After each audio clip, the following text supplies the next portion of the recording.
Yo, what's going on, guys? Today we're going to tackle on an interesting tension. Now, it started over here, and I thought it was going to be pulling into the rhomboids, but they did mention that they were feeling a lot of restriction, so I decided that we were going to start off in the sidelying position. And this gives me access to both the posterior, the mid-lat, as well as the anterior, so that way I can better gather data, and so that way I can figure out where I need to go to. So right here I'm trying to palpate and really see where the tension is lying, and right here I find a very interesting tension of where you can see the lining of the lat pulling all the way up to the scapula. And if you see the scapula and how it moves, it actually is moving a little odd, like the tension in the lat is actually forcing the whole shoulder blade to move, and that can add a lot of restriction, especially if you're an athlete. And in his case, being a pitcher, it can add a ton of restriction. So now what I'm doing is I'm trying to put a lot of pressure and really just scope out the entire tension and figure out where exactly it's coming from. And right here it's pretty clear. As I was moving into the rhomboids, you didn't see much movement to the global tension, but as soon as we were working that side, we really found out where the true tension is. So we're going to go ahead and trace up to this teres minor and maybe even up to the deltoid to find the tension and really detail this area as much as possible. After a moment of going in and detailing, I will begin to use different tool sets to give me the best parasympathetic response, and so that way we can relax all of this tissue that's obviously very, very tense. Now what I'm going to be doing is I'm going to be chiming it in from time to time, so that way I can get you guys some areas where it's just relaxing and you get to just see the work, and then other times where I actually chime in and I will give you a little breakdown of what is going on. And right here you can see that the teres minor major is really creating a lot of tension, but again, I truly believe that the tension is coming in from the mid-back and the lat that is connecting there. And here you see a clear indication of how the shoulder blade is moving, that this is all densification that is causing a huge restriction to his throwing and to his back in general.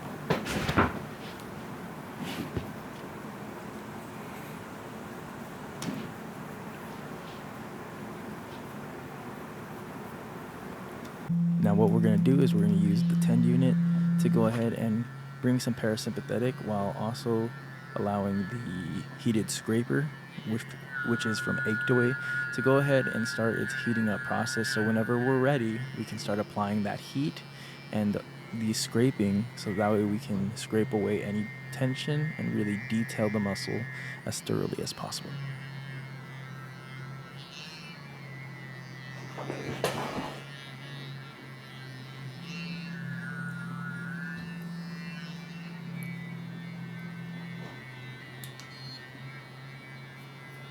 And right here, we're going ahead and applying heat just to the area. The idea is not to detail as much, but just to apply heat to help that thixotrophic effect and really get the area to relax. And then in a moment, we're going to go ahead and stop using the 10 unit and then going back in and beginning our detailing with the Achedaway scraper.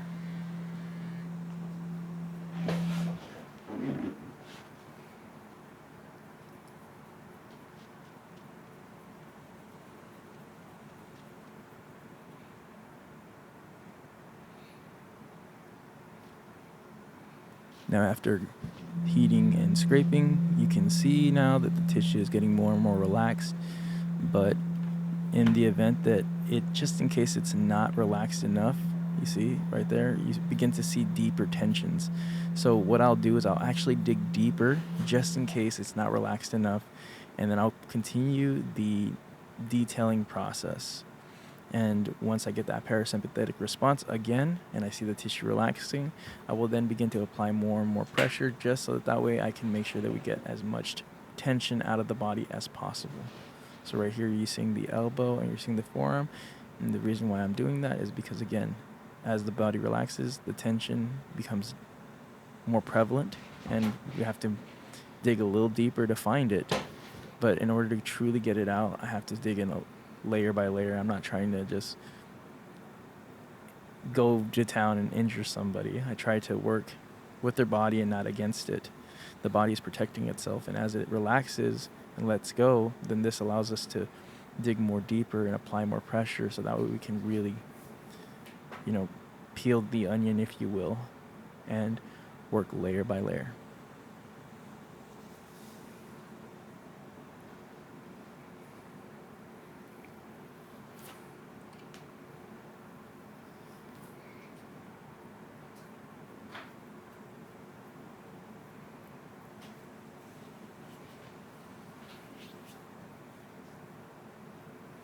Now, as you can see, the body is beginning to get more and more relaxed, and this again allows us to dig deeper and deeper. And so, like I mentioned previously, we use different tools. So the next tool that I will go ahead and use is going to be Tok Sen therapy, aka hammer therapy. And what this does is it uses rhythmic taps to go ahead and give a parasympathetic response to the body. And in a moment after we do the hammer therapy, you will see how much more looser the shoulder is.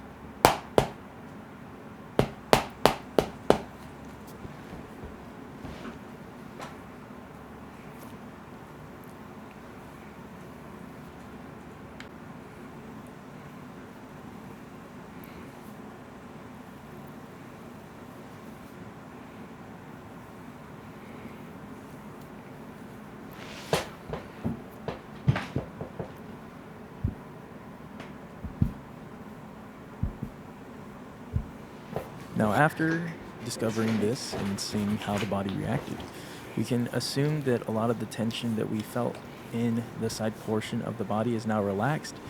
The tracing began to lead us to the mid-back. Now, although we saw a lot of good relief from that, it's not enough for me because I want to make sure that we're focusing on the global tension and not just the local tension. So what that means is that we're going to try different modalities to really detail the upper back and the scapula to make sure that we get all this tension out. So right here, what I'm doing is I am bringing the arm back to make the scapula pop out. I always say that it's flexing the scapula, even though you can't really flex a bone, but what I'm trying to say is that the scapula will flex out and pull out, so that way we can dig underneath it and work the subscapularis. And although we are also doing that, we are able to put the shoulder in a more uncomfortable position and find other tensions that are located inside of the muscle structure. So normally maybe the rear delt will be too relaxed and we won't notice enough tension, but by putting the arm behind the back and causing that flexation, we can find deeper and deeper tension. And this is also important to put your body into different positions so that way you can find out where the tension is and work it as a whole in that sense. So again, we're going to put the arm behind the back, but then other times we'll bring the arm forward, or we'll put it in a more neutral position where it's lying on the table, or the arm will be at more of a linear portion. And so all of that plays a factor of how we find tension for specific issues that certain athletes will be finding in their daily activity. And right here, you can see we're seeing a lot of densification and we're seeing that jump. And using trigger point therapy here and being careful, making sure that the hand that's on the table is actually taking a majority of the pressure, and we're trying to use the elbow to relax and work inward so that we're not overdoing it. That's one thing that is very nifty about me, is that I try not to use pressure. I have a very heavy hands and I have very heavy elbows, so typically I try to offset that pressure by putting my hand or my knees on the table, so that way I'm not putting as much pressure on the body and I can have more control. So just like that, I saw that there was more parasympathetic response, and again, we're moving the arm outwards and then detailing. I know I'm talking probably a little bit more than I normally do in some of these sessions, but this one actually requires quite a bit of it. So I just want to give you guys a clear breakdown of what's going on.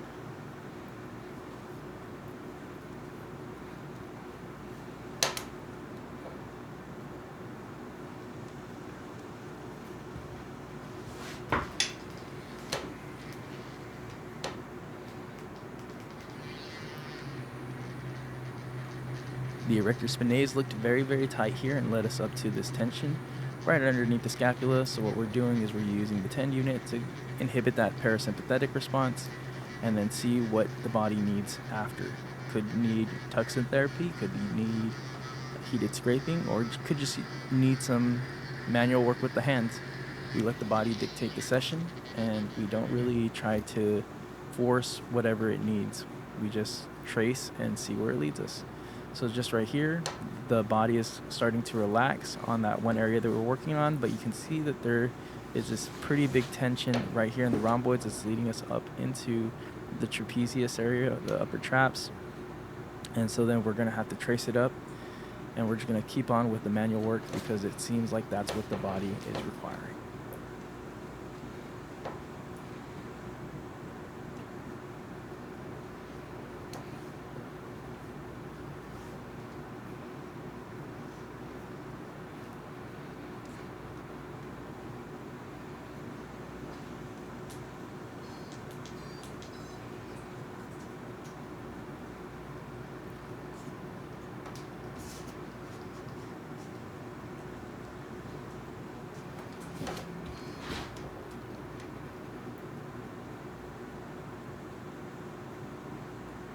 Right here, what I'm trying to do is I'm trying to keep the trap from moving, so I'm putting pressure upwards and then trying this perpendicular movement where I'm trying to rub my fingers across the fibers, so that way we can inhibit a parasympathetic response and that we're going to try to relax the tissue so that way the rest of the tension can start to melt away slowly.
Now once I feel that that top tension is all melted away, I begin to feel more deeper tension. And remember how earlier we found tension slowly as we relaxed the body, more and more tension that was deeper and deeper became more prevalent, more on top, so that way we could find these deeper tissues and then continue to work to the root of the tension.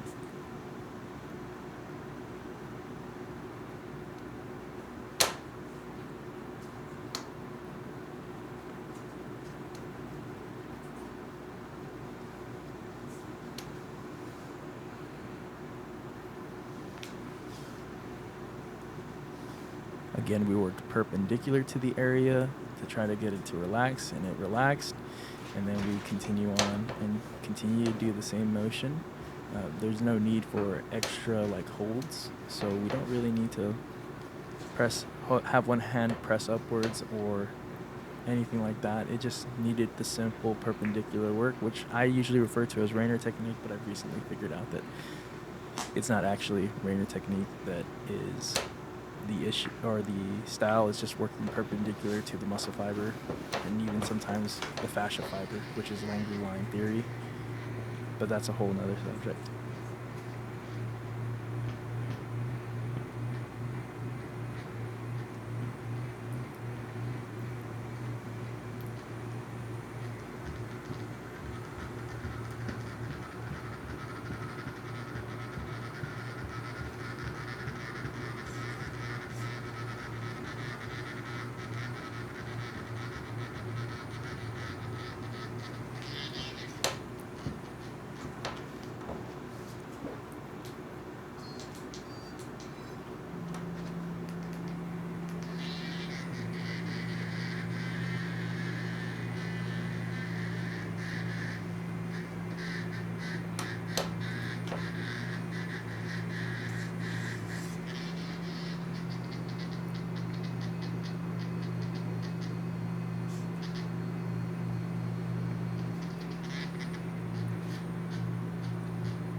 Now, once the area is starting to feel more and more relaxed, what we're going to do is we're going to go into myofascial decompression, aka cupping.